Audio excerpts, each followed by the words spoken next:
programa Saber Direito desta semana é com o professor Anderson Costa e o curso é sobre Direito Penal. Tem dúvidas sobre o assunto? Mande um e-mail para nós, saberdireito@stf.jus.br. Você também pode estudar pela internet, é só acessar o site www.tvjustiça.jus.br.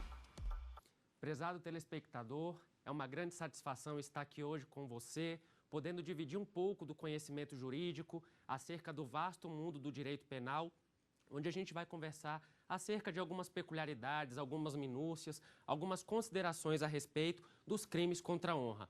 Meu nome é Anderson Costa, eu sou professor de Direito Penal e Processo Penal e é uma grande satisfação poder estar aqui juntamente com você para poder conversar a respeito dessa matéria tão instigante, tão provocativa e tão deslumbrante, que causa repulsa em alguns e grande paixão em outros. Mas que agora a gente vai tentar entender algumas particularidades que muita gente tem dificuldade, principalmente advogados, acadêmicos de direito, em diferenciar os crimes contra a honra, que estão estipulados no Código Penal a partir do artigo 138, 139 e 140.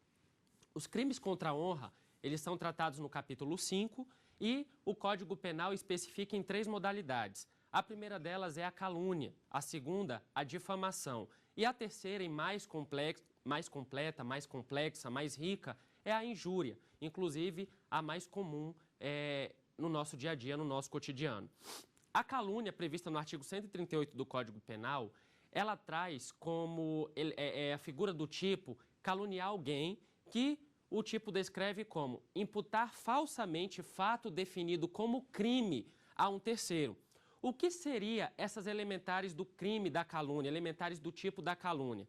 Caluniar é você imputar a alguém um fato falso, definido como crime.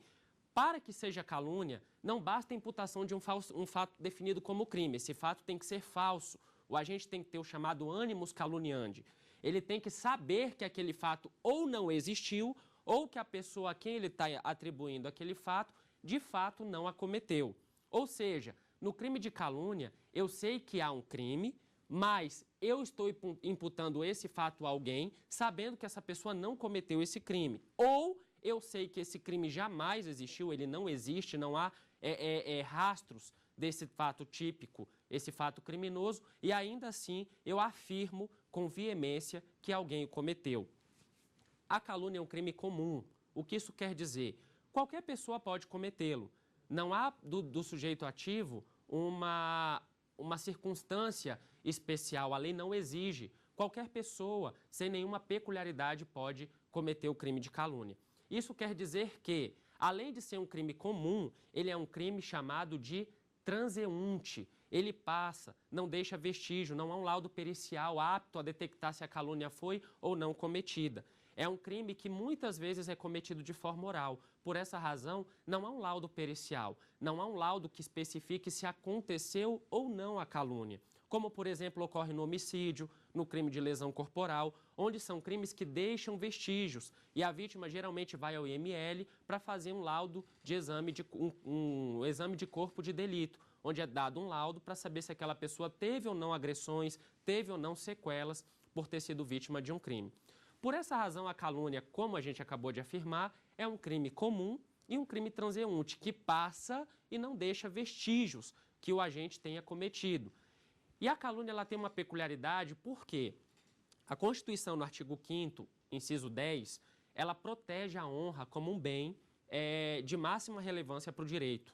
Inclusive, a afronta à honra ela foi tipificada no Código Penal. Por ser um bem jurídico tutelado pelo ordenamento jurídico, a honra, ela, quando afrontada, pode tipificar um dos crimes do Código Penal, ou a calúnia, ou a difamação, ou a injúria. A calúnia ocorre quando terceiros tomam conhecimento da ofensa, ou seja, é um crime que a honra protegida é a honra objetiva. Ela acontece quando terceiros tomam conhecimento de que alguém está imputando um fato falso definido como crime. O que isso quer dizer? Eu estou na minha casa dormindo e uma pessoa está dizendo que eu cometi um determinado crime no meu ambiente de trabalho, mesmo que lá eu não esteja, para outras pessoas terem acesso a essa informação. Observe que eu não estou presente no local do crime, eu estou na minha residência. outras pessoas estão presenciando aquele momento em que a pessoa está falando que eu cometi um crime. O crime está consumado. Ou seja, para que a calúnia seja consumada, ela tem que ser levada ao conhecimento de terceiros, ainda que a vítima não tenha conhecimento de que isso esteja acontecendo. A vítima está na casa dela, dormindo. O terceiro que está ouvindo aquela questão de que a pessoa cometeu um crime e que a pessoa que está dizendo que ela cometeu sabe que não foi ela ou que esse crime não existiu, já tem por consumada a calúnia. Há de considerar ainda que a calúnia, além de afrontar a honra objetiva e se consumar quando terceiros tomam conhecimento desse caso, desse fato, é um crime de menor potencial ofensivo. Ela se procede mediante ação penal privada, ou seja, queixa-crime, num prazo decadencial de 6 meses. E esses 6 meses eles são contados a partir do momento em que a pessoa tem conhecimento da autoria. O que são os crimes de menor potencial ofensivo? São todos aqueles crimes definidos pela Lei 9.099, quando a gente fala em justiça estadual, né, em competência estadual e não a nível federal.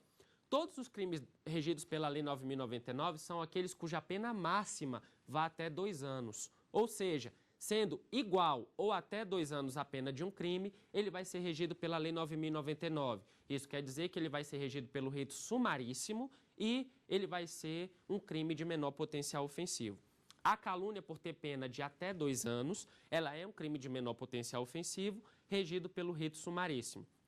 A ação penal, em regra, é privada e depende da vítima para movê-la. Ou seja, ele tem que entrar no prazo de 6 meses com a queixa-crime, lembrando que, se ocorre o falecimento da vítima no momento em que ela procede com a ação, há a atribuição da legitimidade para o CAD, que é cônjuge, companheiro, ascendente, descendente e irmão, para dar prosseguimento à ação penal, considerando que a ação penal, no caso de calúnia, não é personalíssima.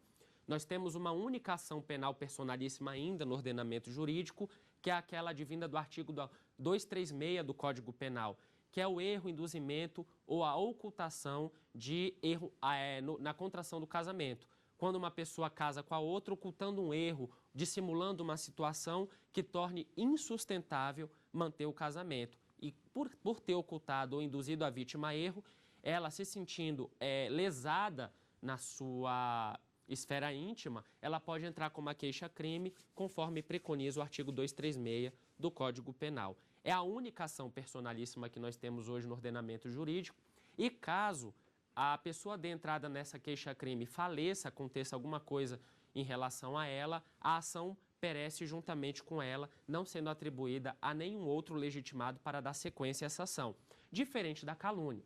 A calúnia ela tem um rol, denominado de CAD, que pode dar sequência à ação, mesmo que o querelante é a pessoa na ação penal privada que dá início ao processo. Mesmo que o querelante faleça, pereça, esse rol ele ganha a legitimidade para dar continuidade a essa queixa-crime que foi iniciada pelo querelante. Ok? Lembrando ainda que a calúnia ela é composta de 2 elementos. Primeiro, fato falso. Segundo, fato definido como crime. A lei é taxativa. O princípio da taxatividade tem que ser observado no direito penal. Isso quer dizer que quando a lei fala em crime, ela especificou crime. E se eu atribuo falsamente ou verdadeiramente uma contravenção penal a uma pessoa? A lei falou em crime. Então, atribuir uma contravenção penal não enquadra-se na figura da calúnia. Isso quer dizer que, se eu atribuo um fato falso definido como crime, lembrando, não basta que seja um fato definido como crime. Esse fato tem que ser falso, porque se ele for verdadeiro, a gente vai ver a figura da exceção da verdade dentro da calúnia. Aí é um assunto que a gente vai abordar um pouquinho mais à frente. Então, a gente observa que a atribuição de fato falso, definido como crime e não contravenção. Se esse C começa com crime, então a gente tem a imputação de um fato definido como crime, constitui a calúnia. O artigo 138, ele traz ainda alusão à questão de que pune-se a calúnia contra os mortos. A calúnia contra os mortos é punível. Pergunta-se, o morto pode ser sujeito passivo de um crime? A resposta é não. Na verdade, protege-se aqui o sentimento da família. É a família que fica protegida, é a honra daquela pessoa que faleceu perante a sua família, perante o seio social em que aquela pessoa conviveu. Por essa razão, pune-se sim a calúnia em relação aos mortos. Mas não porque o morto é o sujeito passivo do crime. Não é o morto a vítima, mas sim a sua família que preserva a honra daquele indivíduo que faleceu, que pereceu. Então, a calúnia contra os mortos, ela é punível conforme especifica o nosso Código Penal. Há de se salientar ainda outra questão. A pessoa jurídica, ela pode ser sujeito passivo ou ativo do crime de calúnia? Quando a gente fala em sujeito passivo, a gente fala de pessoa que sofreu a ação penal. Há uma corrente que sofreu a tipificação, que sofreu aquela conduta que maculou a sua honra. É pacífico que a pessoa jurídica ela tem sim honra objetiva, ou seja, ela goza de um prestígio social. As pessoas veem uma pessoa jurídica com determinados olhos. Se uma empresa tem uma boa fama, ela contrata e trata bem os seus funcionários, é uma empresa de reputação ilibada no mercado, claro que nós temos preferência por ir a esta empresa, procurar emprego nesta empresa. Nós temos orgulho, nós temos, vamos dizer assim, um bem-estar em relação a essa empresa. Entretanto, quando uma empresa é mal falada, quando uma empresa ela tem um comportamento desabonador, as pessoas procuram evitar aquela empresa. Então, a honra da empresa, ela é a forma como a empresa é vista pela sociedade. Então, a empresa ela tem sim honra objetiva.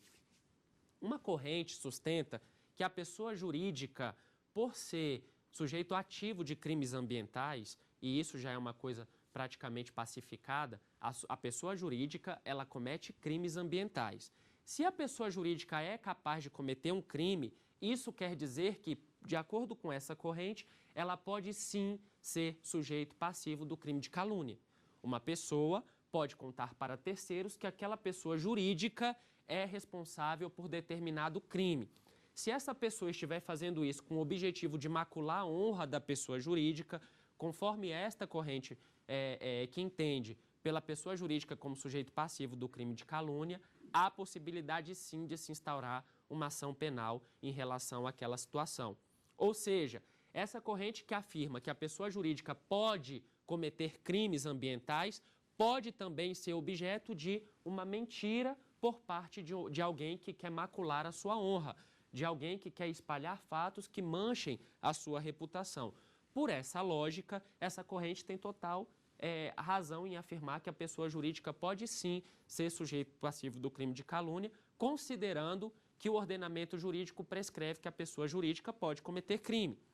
Se ela pode cometer crime e alguém sabendo que ela não cometeu aquele determinado crime, ou que esse crime sequer existiu, mas diz que ela cometeu com um único objetivo, manchar a reputação dessa pessoa jurídica, pode-se afirmar que essa pessoa incorreu no crime de calúnia. Por essa razão, plenamente possível afirmar que a pessoa jurídica pode sim ser sujeito passivo do crime de calúnia. Por essa razão, a gente concorda com essa corrente que preza por essa situação. Há de se salientar ainda a questão da exceção da verdade na calúnia. A exceção da verdade, também chamada por alguns de exceção de notoriedade, da verdade quando você comprova que o fato que você está dizendo é verdade. Notoriedade é quando é público e notório o fato o qual você está dizendo que aquela pessoa cometeu. Na calúnia, a exceção da verdade ela é plenamente viável, ela é plenamente possível, ela é plenamente efetiva. A calúnia ela traz algumas exceções, onde a exceção da verdade não será permitida. E ela elenca no seu rol taxativo a questão da não viabilidade da exceção da verdade.